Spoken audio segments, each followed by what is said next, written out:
Hey guys, Cal with Family Handyman here. Today I'm going to teach you how to install the Ring Pathlights. And it's super easy, especially if you already have a Ring doorbell. One thing that you do need is the Ring bridge. It allows you to group together smart lights. So let's get started. You'll open up your Ring app and go to Set Up a Device, and then select Smart Lighting Bridge. And then you'll just select for the address that you want to install it. And then you'll scan the QR code. And if this doesn't work, you can type it in manually.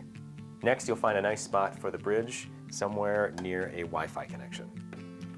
A connection has been established, so now we'll just hit this button and go to the next screen. Blue light is flashing, so I will select that.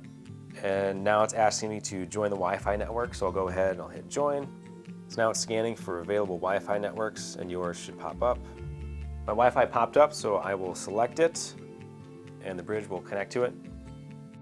Now it'll ask us to scan the QR code of the Pathlight. So it's behind the lock here, so you press the lock button, you just slide it out, and it's right here. Now we'll scan it. Now it tells us we need to insert our batteries. I'll put the last battery in, and then I'll hit connect, and we are connected. Next, we can set up the Ring doorbell to record video when the Pathlight detects motion. Next, it prompts us to set up another Pathlight and then scan the QR code. Batteries are in, it has power, so now I'll hit continue, and it'll connect to the light. It's now connected.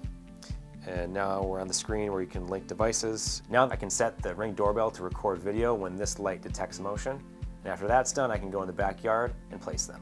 When you place these, you want to make sure that the arrow on the inside that indicates the sensor direction is pointing out toward the path.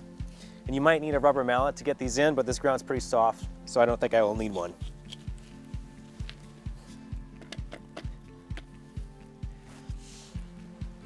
All right, so we're all set up, and as you can see, I can control this from the app, and the lights turned on, and obviously when there's motion, they'll turn on too. For more smart home tips and tricks, head to familyhandyman.com.